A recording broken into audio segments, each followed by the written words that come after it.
Well, again, thank you everyone for joining us today. This is our first webinar of our series this year.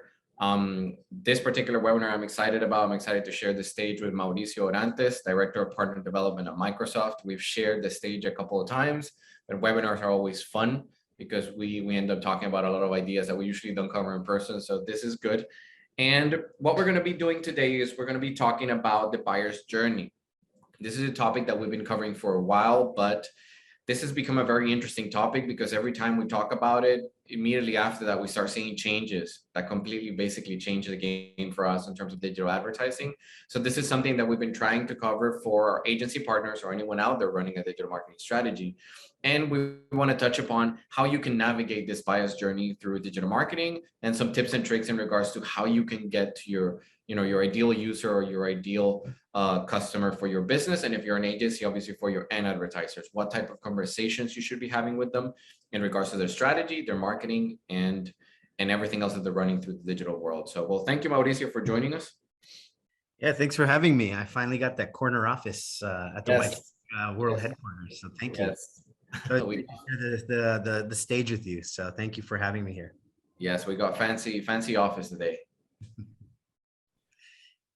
Perfect. So this is the agenda for today. We're going to start talking about some of the key moments that you should tackle using your digital marketing strategies and what that means in terms of gratification and how to get to customers now and how that's changed a bit when you compare it to what was happening 2 or 3 years ago. Then we're going to be talking about the stages of the buyer's journey and how to maybe take some advantage, take a shortcut to get to those final stages and the lower stages of the funnel where people are making decisions, because we're seeing big changes there. We're used to the bigger funnel and starting from the top, but we're seeing different decision-making processes in customers. So we're going to talk a bit about that. Then we're going to talk a bit about the marketing mix that we're seeing that works for most of our partners. If you want to jump into digital or you're starting that digital process, where you should focus your efforts and what channels will probably provide you with the best results, at least in the short term.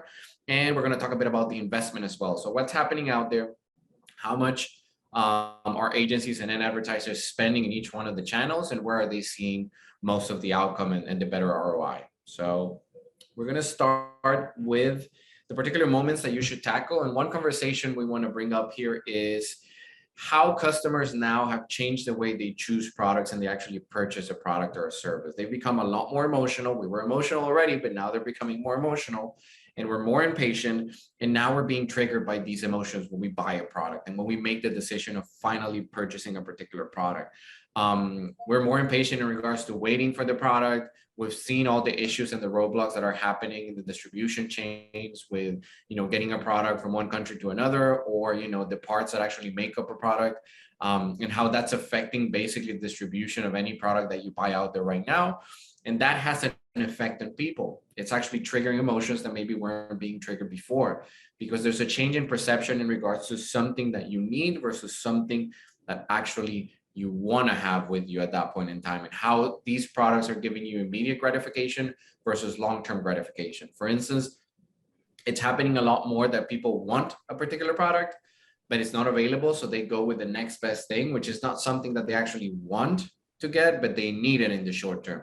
And they go for it because that's what they have available and they're not willing to wait for that particular product. And also what's happening is they're going to alternatives, alternatives or competitors of the main product that they're looking for, because they're getting short-term gratification from them. They're getting something extra. They're getting free shipping. They're getting an extra product. They're getting a discount. They're getting a better experience. And before, we weren't paying too much attention to this in the past. We're focusing on the brand. We obviously wanted customers to have a good experience, but we were not seeing this have such a high impact. But with people spending time at home, spending so much time locked down in a lot of countries or working from home, there's a different perspective. They have more free time. They spend a lot more time in front of a computer. They're mixing their work life with their personal life. So now they're doing personal shopping during working hours. And the way they approach things is different. So it's important here to understand how gratification and immediate gratification can turn the needle for you and your customers and your end product, and make sure that you're triggering these emotions in a positive way instead of just relying on the added value of your product, of course. Yeah. Frank, you bring up a really good point there. And I wanted to chime in. I think early on in the pandemic, and then even with the supply chain component compounding that effect, we found that Amazon was the first place people were going to because it had that brand cachet. And here in the States, we started to see Walmart and Target, really brick and mortar, massive institutions for retail, adjust. They became small distribution centers for their own products. So they said, buy online, pick up in store.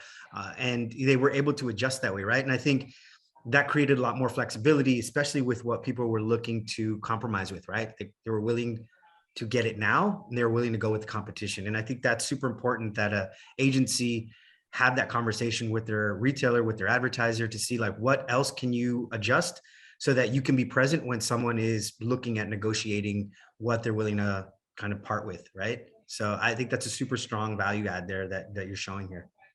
Yeah, and now that you bring Amazon up, Amazon is a perfect example because Amazon has been, king and queen for the past couple of years in regards to giving that added value and the customer service. But what we're seeing now is more and more advertisers, particularly the bigger companies, they're pulling out of Amazon and they're pulling out their stores because they feel that they can't control the message in order to be able to be competitive with other products. I think Nike was the first big one that pulled out and said, we're no longer going to sell our products directly through Amazon. We have resellers there, but we're just going to sell everything through our store, because their store, they can control the message, they can tailor the message to the particular audience, and then they don't have to be compared in real time with other competitors. So they don't kind of have this disadvantage. They have the upper hand in terms of the storytelling of their products. So we see that happen more and more often.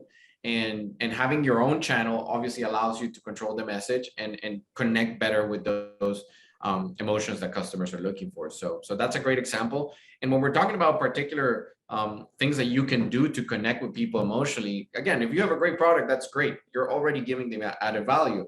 But now the market is a lot more competitive.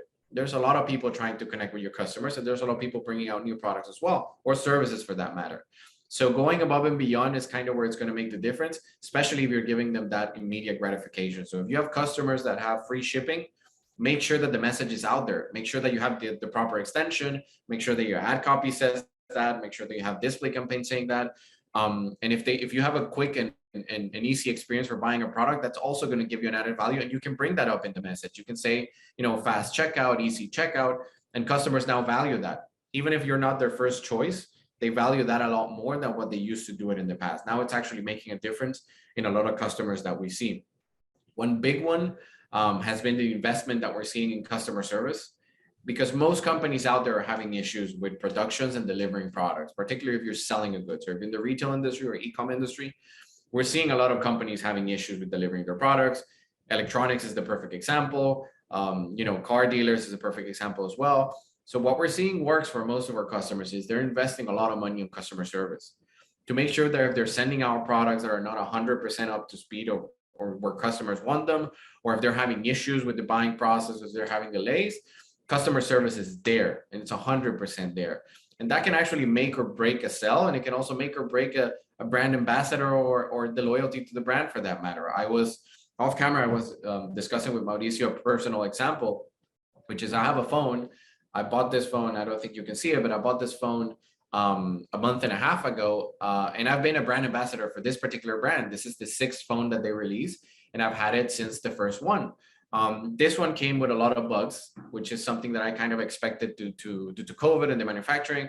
So I was okay with that. I was okay with maybe having a buggy experience from the get-go. But when I reached out to the company to get the customer support, I wasn't getting what I was looking for. They were not receptive to my needs, and they were not receptive to what I needed. I was willing to work with them in regards to the phone of being 100% there, but I was asking for more support to fix certain issues that are actually key to me using this phone. And I wasn't getting it. And now I'm at a point where I'm just basically trying to switch this phone to a different brand. And I've always been an ambassador of this particular brand. I've gone around the office asking people to buy it. I've told everyone that this is the best phone in the world. I've been buying it for the past 7 years. But now it's no longer a thing for me. And it was just because customer service. I was willing to give up on the quality of the product, but I was not willing to give up on the customer service. So that made a big difference for me. And it also resonates with customers out there as well. We're in more understanding of the products that we're getting, but we're trying to get a better service as well on our end. So it's extremely important to keep that in mind. And another item that we're seeing come up more and more in the storytelling process is companies talking about themselves and telling people more about who they are, what they stand for, what values they represent. Because if you were a local, maybe family-owned company 8 or 9 years ago, that's nice to hear, but it wasn't necessarily going to make a difference in terms of how you were portraying yourself to customers and if customers were going to buy more from you. But now it is actually making a big difference. If you're family owned, if you're minority owned, if if you're diverse, if you align with certain causes, if you align with certain trains of thoughts out there, people connect with that. If your main audience aligns with those values from the get-go, they're more likely to buy from you and your end customer than maybe a competitor that even has a better product altogether. People are more sensitive to that now. When we talk about that emotional journey, we're seeing that more and more. Nike is the perfect example. They started doing this years ago. And if you check maybe the last 8 or 10 Nike ads in the past 4 or 5 years, not a single ad is selling a Nike product. They're not selling shoes. They're not selling shirts. They're not selling shorts. They're not really selling any of their main products. They're selling you a story. And they're trying to connect with emotions. They're talking about their values. They're talking about connecting with the community, which is big for them. And that's the story they're selling you. They don't need to highlight why their running shoe is the best running shoe out there. They want you to understand that if you buy that, you're part of this bigger family. And that's extremely important as well for end advertisers right now. Yeah, I wanted to double down on this piece because I think no longer are we looking at like fast shipping as like sort of the biggest difference between your competition, right? And I think one of the things that Microsoft is kicking off a lot is huge initiative is inclusive marketing, right? And how does the brand begin to communicate with the audience, right? Because again, COVID and supply chain created a lot of complexity for folks because we just didn't have the products. And if we did, maybe they weren't 100% perfect, but the brand that stood out was the one that was willing to mention that, was the one that was willing to say, look, for automotive, we don't have all the chips to power every piece and bell and whistle into this car, but we can get this car at a pared down version if you are willing to have that, right? And I think that for me speaks volume because I don't think 30 years ago that was something that a brand would ever admit, some kind of perhaps a component that wasn't there, right? Or maybe a lack because it would make them appear weak in the marketplace or not as strong as their competitor. Now I feel it's the opposite. Someone who's a brand that's willing to come to me with this opportunity, like, is only going to make me invest in them a little bit more because they were honest about it. And when things do come back, I'm going to probably double down on the product because I believe in it. And I'm probably going to be the best brand ambassador because if they were honest and they had a great experience and people walked me through it and we got through it together, hell yeah, I'm going to advocate for this product later on. So yeah, this is certainly something that you should start talking to your brands about. How are they different? Yeah, and I think with COVID, one thing that grew exponentially is that need that customers have to relate with brands, because again, you can relate to a brand having a problem because you're going through the same issues internally, whether it's personally or at work. So having that personal relation is what's kind of driving the buying journey now, and not only the added value. So it's extremely important to keep that in mind when you're talking about that with your customers, but also when you want to put out there a different message, because all this is, we're seeing the numbers, we know that it's happening, but you have to put your voice out there and you have to let your customers know about this so they can actually capitalize on this, and also so that your end advertisers can get more sales by connecting more with their particular audience. So now we're going to be talking a bit more about the sales funnel and some steps within the funnel. And now that we've talked and set the foundation for this emotional journey that we're seeing, how is this impacting the sales funnel? How is this impacting the buyer's journey in terms of the steps and the touch points that they're having? And we've always been used to, as you can see on screen, on a long sales funnel where you start with exposure and discovery, you're working a lot on generating this demand that maybe people didn't have for your product before. But with the pandemic and the changes basically that we're seeing on a day-to-day basis with customers, this has changed, and this has changed a lot. Probably the most important metric that we can see in this slide is this particular 57%. And this is a number that's been growing year over year, but since 2020 it has grown significantly. 50%, 57% of people that make a purchase are now making a purchase without getting to the stage where you make a phone call to talk about the product, even if it's a service. So a lot more people are doing self-serve journeys and they're buying through websites. This means that the journey is actually shorter for a lot of services and for a lot of products, which means you have to focus on those particular points where the high intent is already happening.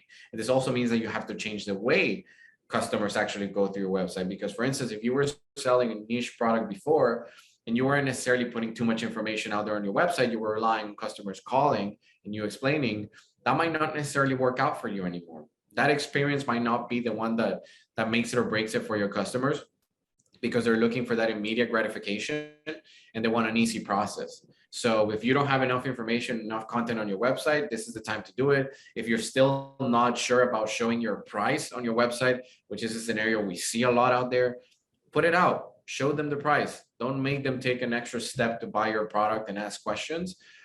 If you feel that you are a bit more pricey than your market or your competitors, then make sure that you present your added values on your website and on your ads, so that customers can see that and they can justify the price. You can even put it on your ad. We have customers that put on their ads, we're not the cheapest, but we're going to be the best one out there. And customers relate to that. A lot of people are looking for that particular level of quality, and also the honesty as well. So they don't have to go around trying to find this hidden price or these hidden conditions to buy the product. And that's making a big, big impact in the journey. So if you were focusing before on navigating your customer through the full journey and, starting with the discovery, investing a lot on that, that still works. And it works for a lot of industries. But a lot of customers are making decisions differently. And it's more likely that this is going to continue to change throughout the years.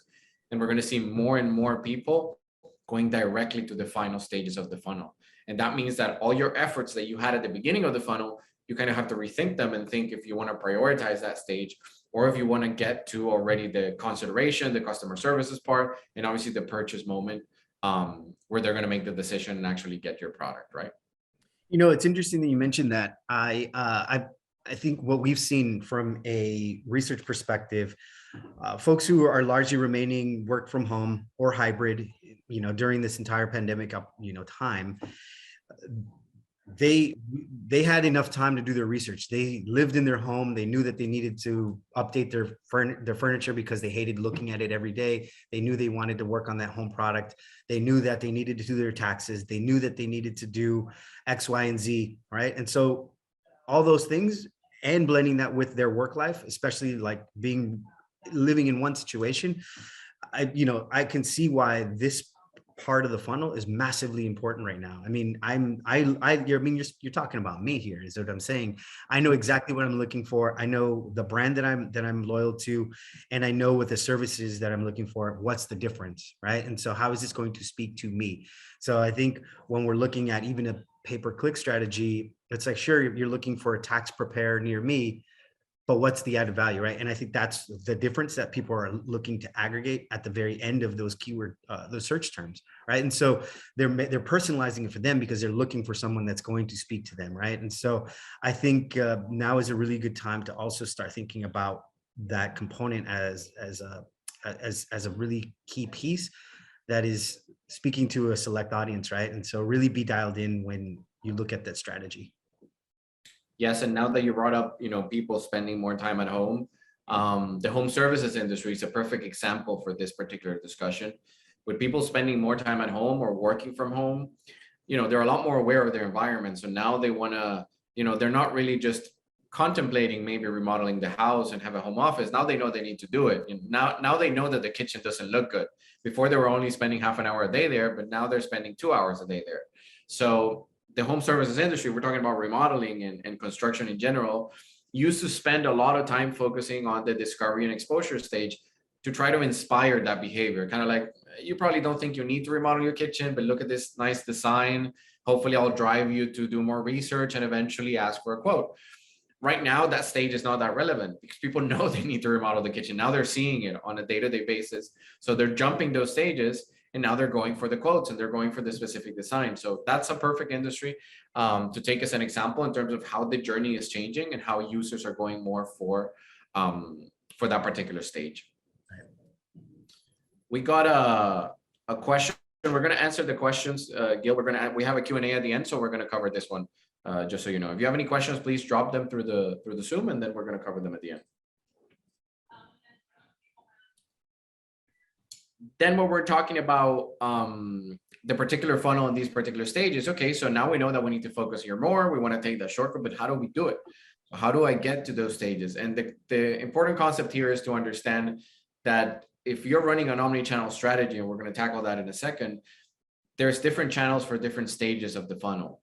And the norm before used to be try to tackle as many channels as possible, be as omni-channel as you can, but this is going to guarantee somehow that you tackle the entire funnel, right? And that's great if you have the resources to do it and if you want to be aggressive and be more competitive. But if you're talking about smaller businesses, then they have to focus their budget and their basically the income they get on the channels that are going to make sense and on the channels that connect with people in those two stages of desire and action. So if maybe you were investing 30% of your budget before on billboards and video ads because they were great for awareness, that's great, but that's at the top of the funnel. You should probably focus on channels that work the lower side of the funnel. And you can skip that top part if you don't have to focus so much on brand anymore because people are looking for that added value, those emotions, things like that. And then you can actually nurture the channels and the stages that you want to focus on using the right tools and where you can deliver the right message. If someone already is convinced about buying a particular product, they don't necessarily need to be sold on a lot of the added value that product has because they know it, they're convinced. They need to be sold on what comes with it. What's the extra? What is this company doing different than the main competitor that I usually use? And for that, you have very specific channels that are focused on people that know what they want, but they need that extra trigger to actually make the purchase. And we're going to be covering some of those channels, I think, in the next slide. But before we get to that, one thing that we've seen as well is that most companies out there, both B2C and B2B, since you mentioned that, Gil, we're going to talk about that a bit, is that everyone's rethinking their strategy to get to these channels. So, if you were only relying on one particular channel in the past and you only had budget for one particular strategy, or maybe you weren't even doing digital, everyone's kind of coming out of that shell and kind of being pushed or forced into rethinking their strategy because the game is not the same anymore.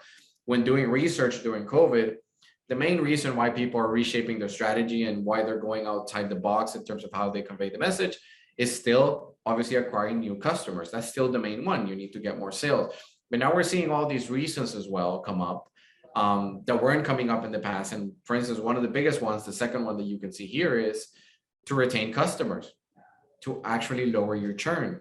And before we weren't thinking of our marketing strategy just, we were thinking about it just for sales purposes, but not necessarily retention.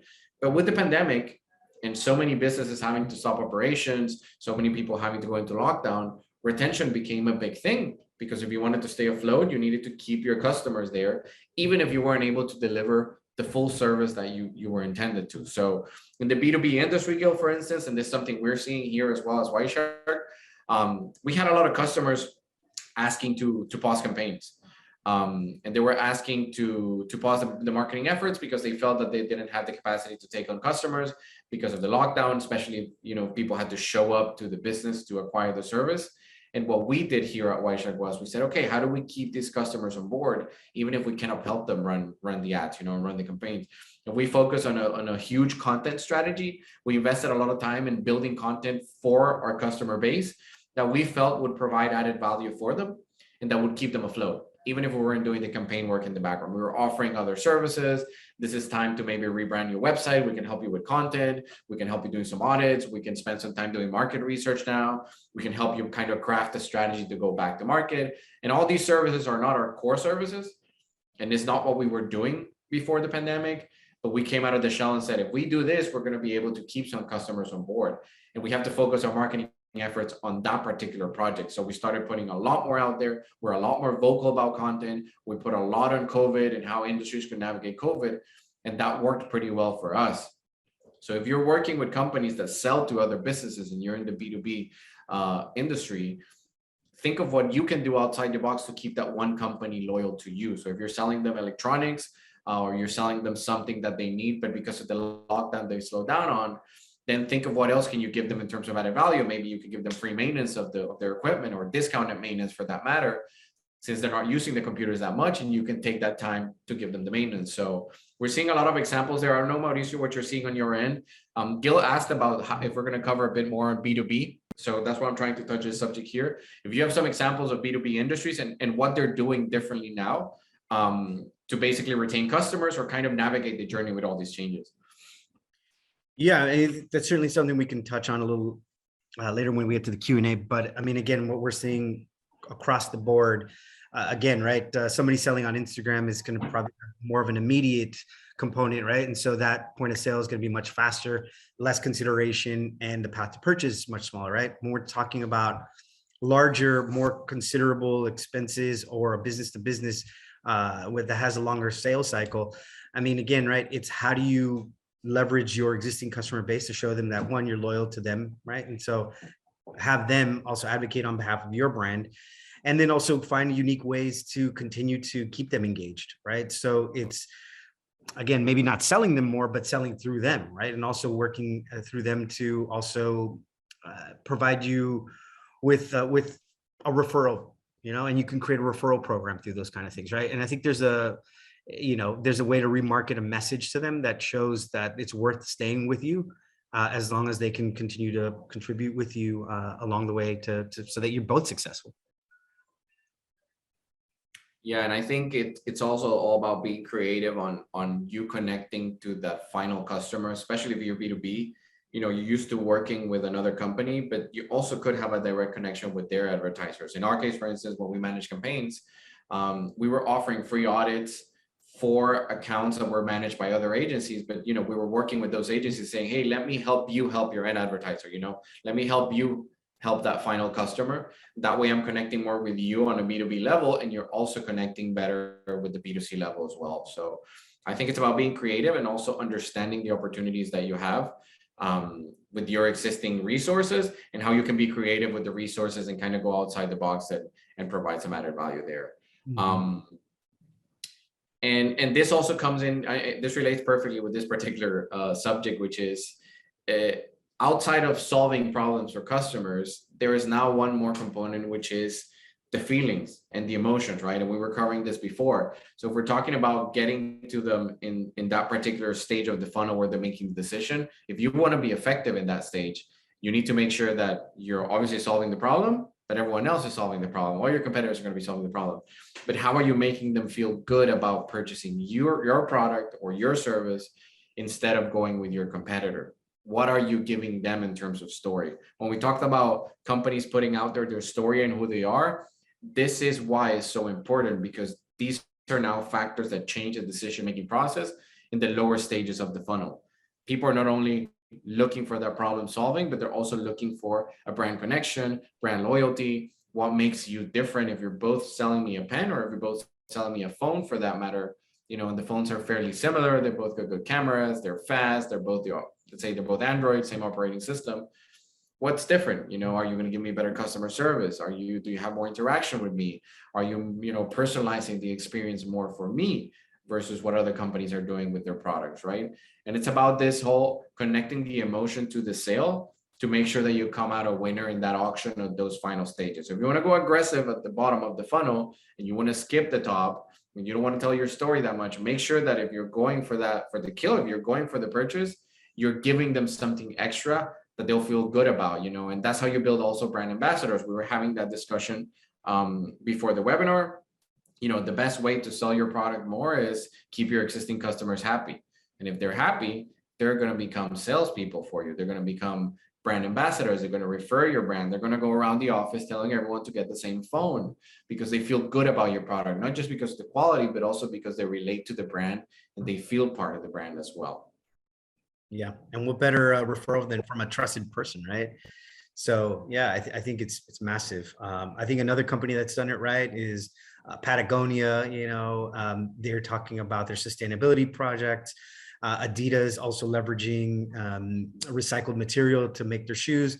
So again, right, even though that's a larger impact, people can, align their dollars with the brand that is speaking to things that are important to them, right? So whatever value you have to offer, put it at the forefront, and I think that's going beyond free returns or free shipping. I think it's also talking about what makes you different. Yeah, and we've seen some great examples. I mean, we know the negative impact of the pandemic in everywhere, basically the world, but we've also seen a lot of good examples of companies trying to be better and do more for their communities. And we've seen a lot of creativity there. So if you're a part of that and you understand and you want your brand or you want to help your customers tell that story better, then you have the channels to do it, and that's making a difference not only on the sales side, but also on this particular emotional connection with your customers that might not buy your product, but they're going to refer you to someone. They might not need your product anymore. They might not even be a good fit, but they connect with you as a product and as a brand, and then they're going to refer you to someone else and they're going to say, yeah, this is actually a good brand. They might not even know the quality of the product itself, but they connect with you on those values and that emotional level, and that's driving them forward. So that's important to keep in mind. And also when you have those conversations with your customers, to keep that in mind as well. And when we're talking about carrying that message and making sure that you're showing the right added value, you're targeting the emotions, and you're targeting the particular levels of the funnel that you want to target, the conversation about omni-channel comes back again. You know, what can you do and what channels do you have available to target those particular stages of the funnel? And also an important trend that we're seeing is, what channels do you have available to service your customers better? Because we always think of omni-channel in terms of how can we get to a customer first. But once you have an existing customer, you need to retain them, and you also need to give them added value to get them to refer you to other brands. So how can you use these channels to improve that overall experience? One trend we started seeing with the pandemic was that a lot of companies, because they were having financial issues or operational issues, they started cutting down on their customer services process. We have a lot of big companies that no longer pick up the phone. They don't have phone service anymore. You can either do a chat or you can rely on the library. And that can work for very basic products, where if you're selling a service or if you're selling to other agencies, especially if it's B2B, you're going to need customer service. You're going to need to provide that added value. So if you're thinking of omni-channel and you're already tackling different channels to get the sale, also think of omni-channel to be able to service your customer better. So do you have a chat? Do you have email? Do you have phone? Is your website customer friendly? Can people reach out through you to social media? How are you connecting with the customers? When you talk about the purchase, for instance, if you give them more options to pay, and this is a simple one, if you give them more options to pay, they're more likely to obviously finish the purchase. But also, if you give them more options to pay, you're more likely to get them to go into a bigger plan and be upsold or be cross-sold for that matter, or even invest more money in your business for that matter. So, you know, crypto is a big animal out there, and that's a perfect example. All these companies that are bringing in crypto as a payment method, they're seeing some of their existing customers spend more money on them and their products because there's a crypto boom. So they want to use that money and they want to use it somewhere. So thinking about how this connects to the overall experience, and also not only thinking of omni-channel in terms of getting to the customer when you need to get them and you need to buy them and get them to sign up for your product, but also thinking of that extra step after they become your customer to keep them engaged. It's important because this connects with them emotionally, and it works again in terms of brand loyalty, added value, and just the overall experience and how happy they are with you as a customer. This is great. Good. And now that we've covered basically the foundation in regards to what's happening with people and what's everyone doing out there, what should you do as an agency, especially if you're running ads for your customers? If you're a digital marketing agency or you offer a service, basically, for that matter, to an end advertiser, what should you be doing in terms of digital and in terms of construct? And how is the market working out for most advertisers out there? There is no surprise that there is a bigger shift to digital channels. This is the trend that was already booming before the pandemic. The pandemic basically just accelerated the jump. Now around 72% of all investments in terms of marketing goes into purely digital channels.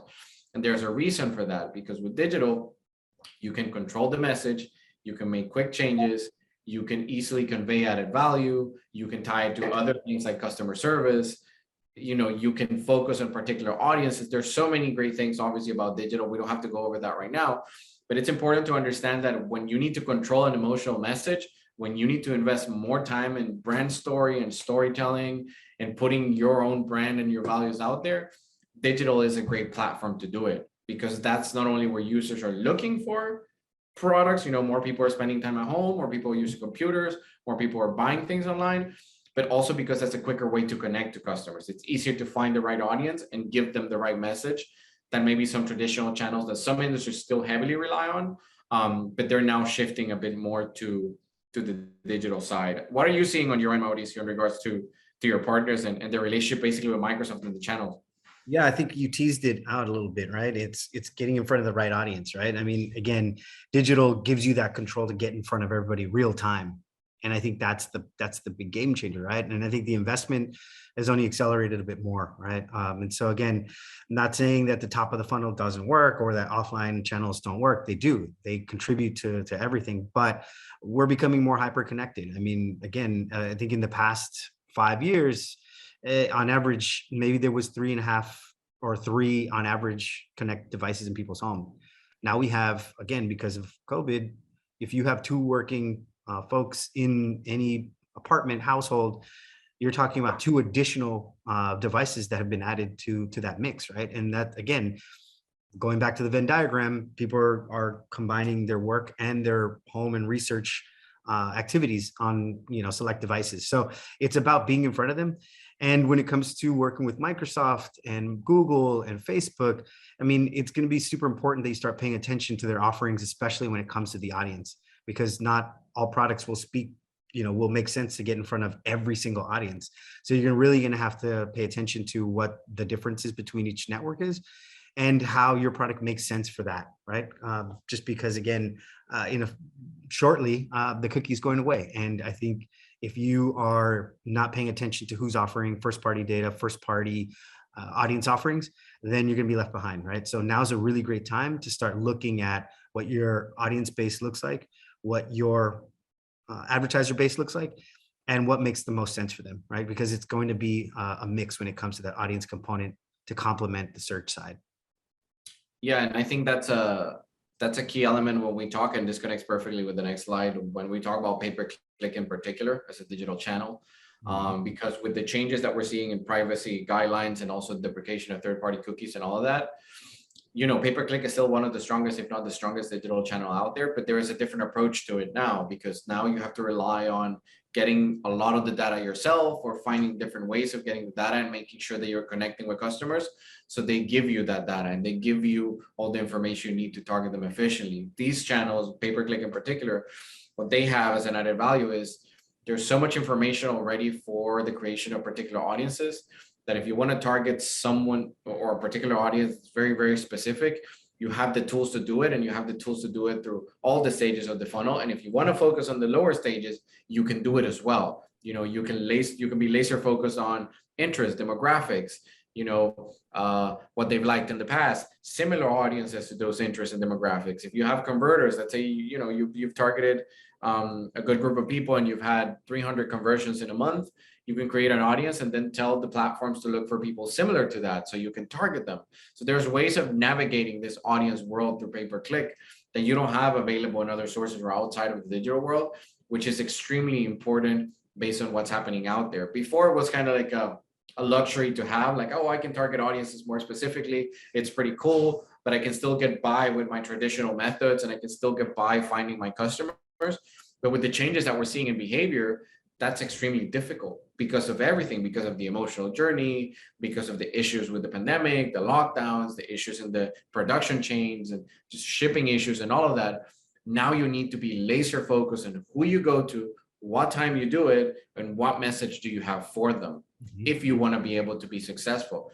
And it's also about thinking of how you can expand that network and go beyond maybe some of your traditional networks, because what we've seen, and we're going to cover this in a bit, is the pandemic forced us to be more creative with how we try to get customers. We usually rely on 1 or 2 channels at most, some of the traditional methods, some display ads here and there, some video here and there. But now with people changing their behavior, people using different operating systems, using more desktop computers, you have this window open for other opportunities, for other networks, and for other channels outside of the traditional ones. And since there's such a high level of competition right now in the digital world, because it's booming, it's important to understand these alternatives, because this is going to be able to get your customers maybe cheaper conversions, a lower cost per click, more traffic, or even connect to their potential customer base better, because there's networks that are more specific towards that. One great example, of course, and Mauricio, you can definitely walk us through this, is Microsoft. And our personal experience, we've had a lot of success with the growth of the Microsoft network because we're connecting to customers that we weren't being able to reach before, or at least we were only reaching them at the top of the funnel. We weren't being able to get them at the bottom of the funnel, which is so important right now. So this is definitely an alternative. Mauricio, I'm gonna let you take this one, but this is definitely an alternative that we are navigating with our customers. Most of our customers, for us, most of verticals make sense, where we've seen some great results. Yeah, no, thank you. And so look, again, just echoing a couple of things you mentioned, PPC in search is still the strongest. And I say you got to be present where everyone's searching. As I mentioned earlier, again, for folks who are working at home, they're bringing home a work device, and that work device is likely operated by Windows, and the default is Edge, and the default search engine is Bing, right? So be present there. Don't turn it away. And those people have buying power, right? So it's a unique audience there that you want to get your product in front of. Not saying don't do Google. You should absolutely do Google, but you need to complement it when people are searching on different devices that have different defaults, that have different preferences. So you definitely need to be there. And the other side of it too, going back to the audience piece, again, we are starting to see that once that the deprecation of the cookie happens, that people are going to start leveraging every property that they have to make that an advertising unit, to make that a value add for your product, right? And so we're looking right now at everything that Microsoft has to offer, and we're using those signals to create audiences. And they're powerful, right? I mean, a couple of years ago, they purchased LinkedIn.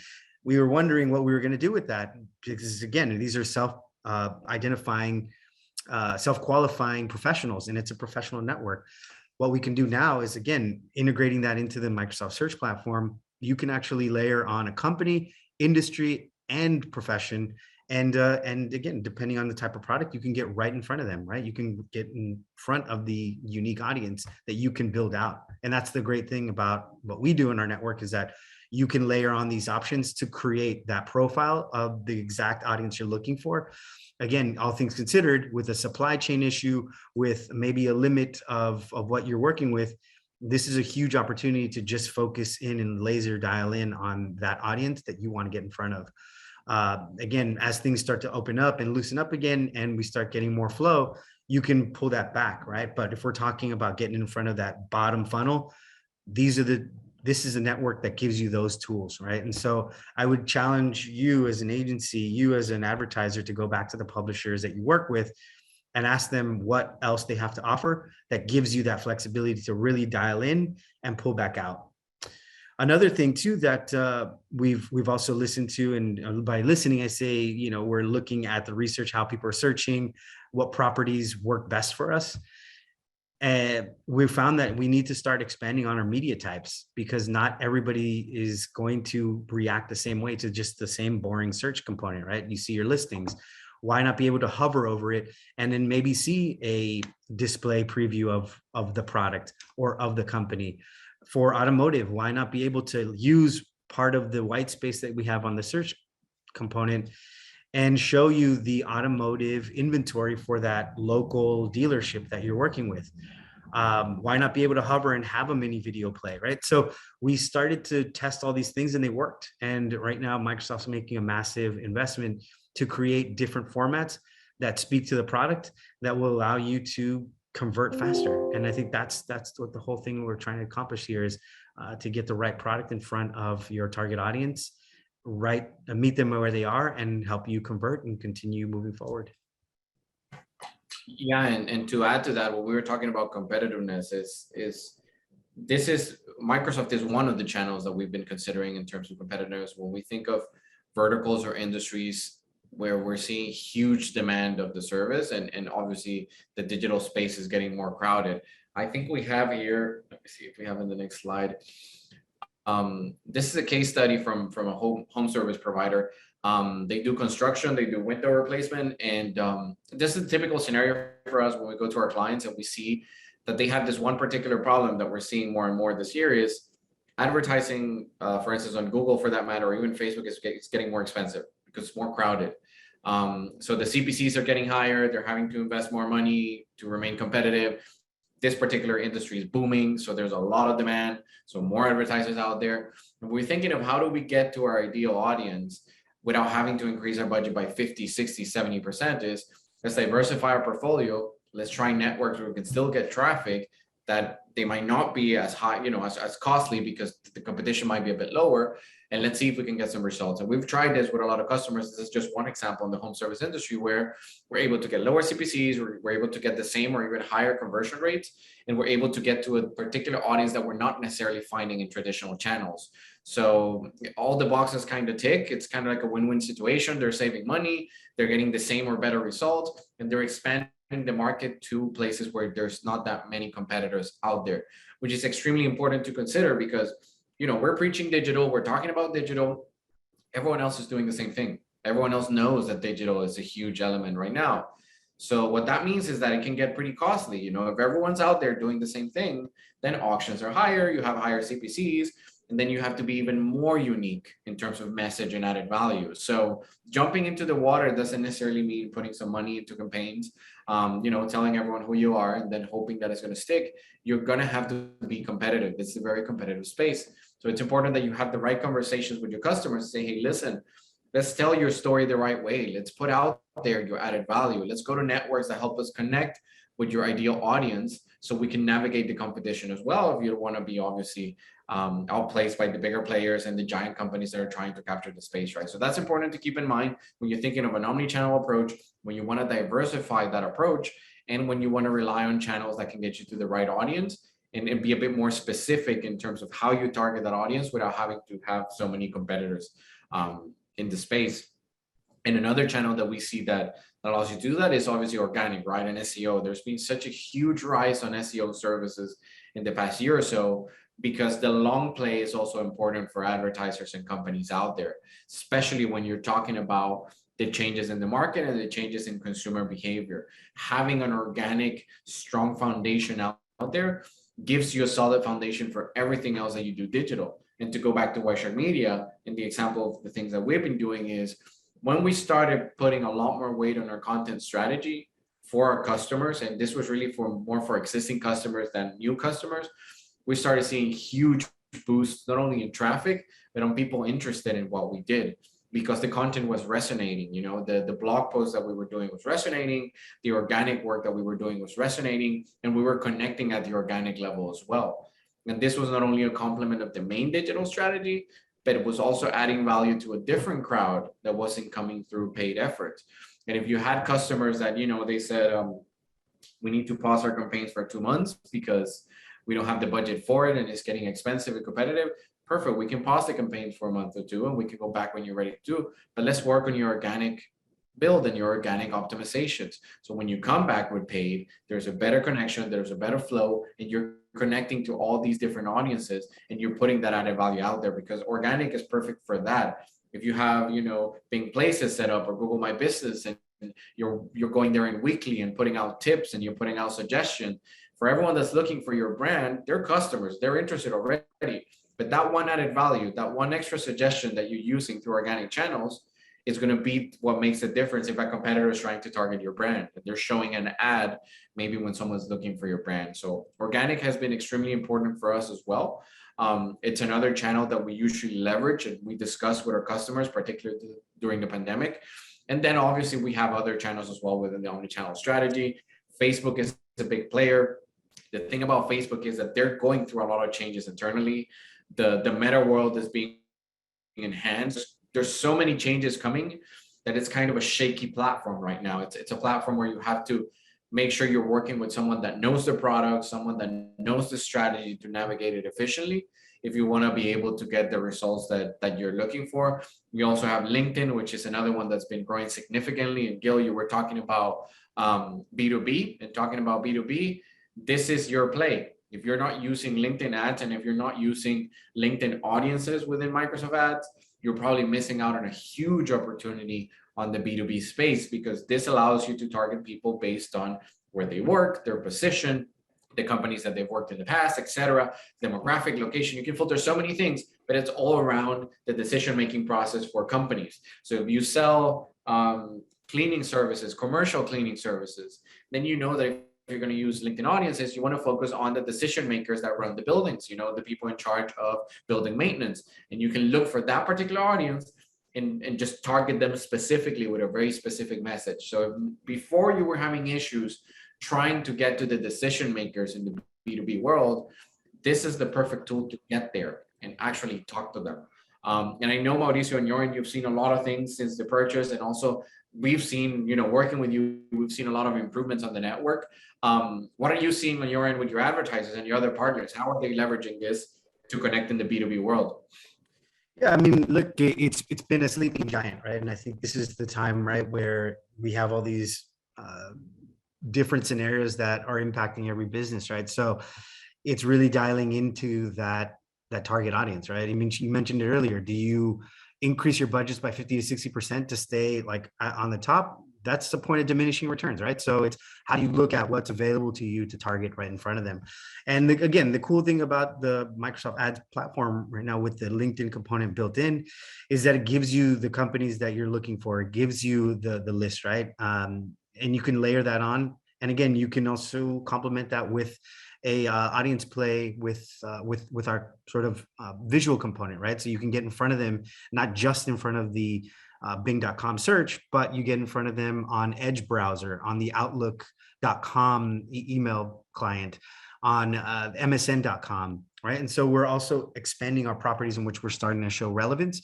So again, it's a great opportunity now to really start testing the waters here now if you haven't yet, right? Because we're much more than just the search bar. Yes, and I'm going to do a time check, Mauricio, because we have about 8 minutes left.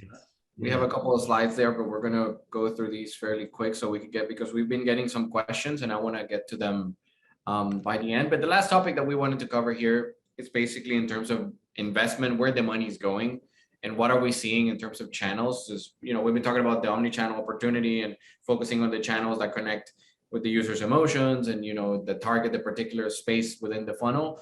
So what's happening? What are we seeing with our advertisers? What are we seeing with our agencies? Where is the money going? This is basically the division and kind of where the digital package is going through. Most is going obviously to social media, online advertising, and SEO in terms of digital. One particular vertical that's coming up more and more is the trade shows and events, which is weird because it had almost fully stopped during COVID. And it was one of those particular channels where we had this feeling that they were going to gradually go down and disappear maybe down the line, but they're actually picking up a lot more. And this is tied to the initial conversation we had, which is the emotional experience in a trade show. When you go there, and we're in Orlando last week in the International Builder Show, we were able to see a lot of the products and the experience of interacting with the product in real life. It was such a huge boost for a lot of people because, you know, websites can show you a lot of things, but on the actual floor, when you're playing around with the product, with the experience, when you're seeing what can happen with the product you have it at hand, it's extremely important. Obviously, to get people to that event, you need to work them through the digital funnel. So you need to get that audience captive and convince them to go and to be there and actually interact with your brand. But it's also important to keep in mind how that works and the fact that if you can complement the trade shows and the events with everything else, you're going to have a good combo. You're going to have a good mix. And again, it's a good way to connect emotionally with customers. And also not only in regards to investing in the actual channel themselves, but the tools that you can have available for some of these channels that are important to keep in mind. A lot of them are out there, they're free or they're fairly cheap, and they can give you this edge when you're talking about trying these new channels out. We've worked ourselves internally on a lot of sales enablement tools to help people navigate faster that funnel, to do audits, to do proposals, to understand consumer psychology better and to understand their needs. So we have a lot of that. We've played a lot with Microsoft as well, of course. There's a lot of tools that have been rolled out in the past 2 years that are there to navigate the funnel and to aid in basically the overall experience for your customers. Facebook, like I mentioned, is coming up with huge changes that are going to affect basically the entire funnel, I think. So I'm excited to see what comes there. And then one big one that we've seen that's become a lot more important in the past 2 years is the storytelling of the reporting and the metrics. How are you portraying the story of the digital channel? So if you have a customer and you're asking them to make a jump and, you know, start trying new channels and start trying new things, how are you telling them the story? How are they understanding what works and what doesn't? How are you providing them with feedback that they can use to improve their business and also to basically improve the strategy altogether? So this is important for you to keep in mind. Once we wrap up the webinar, I think we're going to be sharing the deck. So you're going to be able to play around and look for some links that we have here to look for these tools. But I do want to jump into the Q&A because we have 4 minutes left and we have a couple of questions. So we can wrap it up with the takeaways. So Mauricio, let me jump in and walk you through. We got a comment on the chat that is not a question, but I want to read it out, Mauricio, because you can help us out here. Lauren says, our experience is that Microsoft Ads is historically more loose with keyword and location targeting, no matter the negatives or the negatives are in place. So in some cases, the budget ends up being wasted more than our clients can afford. So we're seeing an increase in traffic and conversions, but they're not qualified. And this is something we see sometimes when people jump into the network and they don't really know maybe the capabilities that the networks have. So maybe you can walk us through and let us know what that experience has been on your end and what someone like Lauren can do to make sure that they have a more tailored strategy and obviously they're getting the results they want. Yeah, sure. So look, it looks like we are giving you some of you're seeing some of the right behaviors. I would say now is an opportunity to connect with one of us, right? There has to be an agency we can connect with and or a representative, right? Because there's always something we can dial in and dial out, right? A lot of times what we do recommend folks is to import their accounts from Google to Microsoft, but there are some subtle changes that make the difference, right? Because both don't operate exactly the same. So I think it's an opportunity for us to collaborate, right? And I would say this is, without all the full details, I can definitely take a look with one of my colleagues to see what is probably the lowest hanging fruit to adjust. And it's just a matter of tweaking, right? Because it looks like we are showing some of the right behaviors. We just need to find a better way to qualify what you're looking for and just get rid of the erroneous stuff. Yes, and Lauren, if you need some help as well, we work together with Mauricio with a lot of advertisers. So if you have an existing account, we can take a look and definitely help out. We do a lot of audits for free as well. We try to share the knowledge that we have and based on our experience as well, what worked for us, what hasn't. So we can do that as well. We had the question from Gil about B2B. I think we covered some of that. We have another one this is a good one, Mauricio. This is in regards to LinkedIn ads. The $100 minimum lifetime ad spend on LinkedIn has been a hurdle for small businesses with B2B customers. Most small businesses want to spend less than $1,000 a month on advertising, with a good majority in the 300 to 500 space. LinkedIn has not been a preferred platform because we feel it's too expensive. Do you know if that minimum is going to be adjusted in the future? It seems that LinkedIn is built for the enterprise world. Before you jump in, Mauricio, I can tell you that this is also something that we deal with advertisers. And the immediate solution that we provide here is using Microsoft Audiences based on LinkedIn profiles. And this is basically running ads within the Microsoft network, but you have all the capabilities that you have to filter audiences on the LinkedIn world. So if you feel that at the beginning it might be too expensive, you have the Microsoft Audiences, which is cheaper, and it allows you to target the same specific audience that you would be able to target on LinkedIn. So on our end, that's the discussion we have with smaller businesses.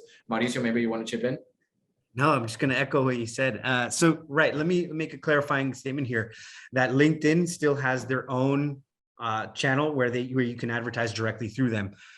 Microsoft Ads leverages their data signals and their components, again, like we mentioned, industry, job, sector, and company to layer on top of the search component, right? So I would say if the price point is too high for LinkedIn proper, start with Microsoft Ads because that's where the integrative signals will complement a search component. So I would say start there, layer that component on, because then you can dial in on the right audience and leverage that, $400, $500, $600 budget appropriately to dial into that audience.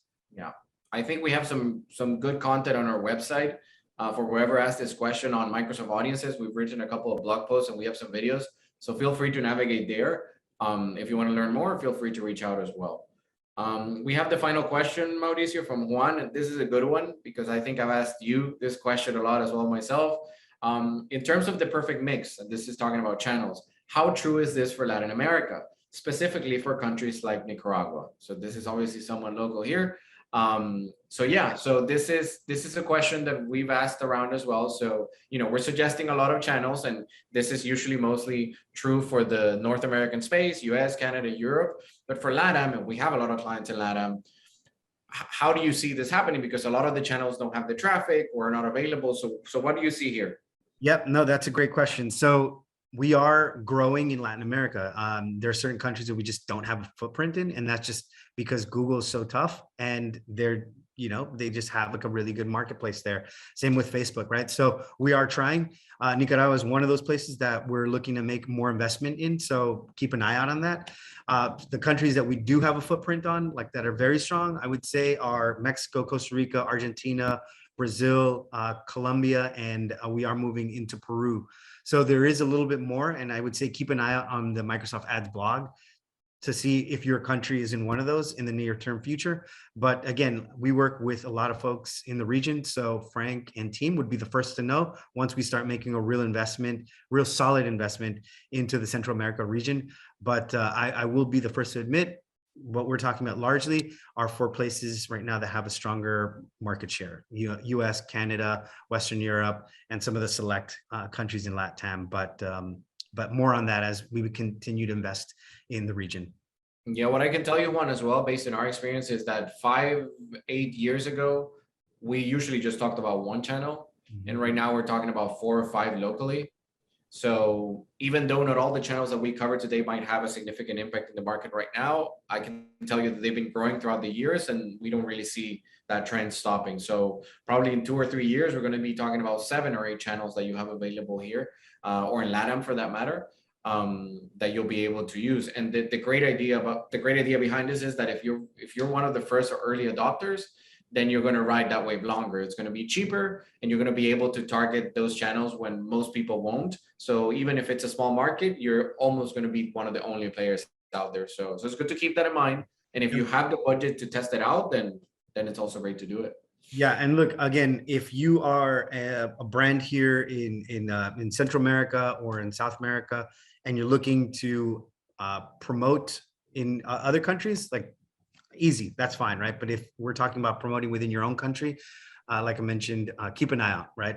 Because we are coming soon and we're going to come strong. Great. We are on time, Mauricio, and I think we wrapped up with the last question. So thank you everyone for joining. We hope you enjoyed this presentation. This was a fun one for me. It was a good conversation. So thank you for joining. We're going to be sending you a follow-up email so you can access the deck.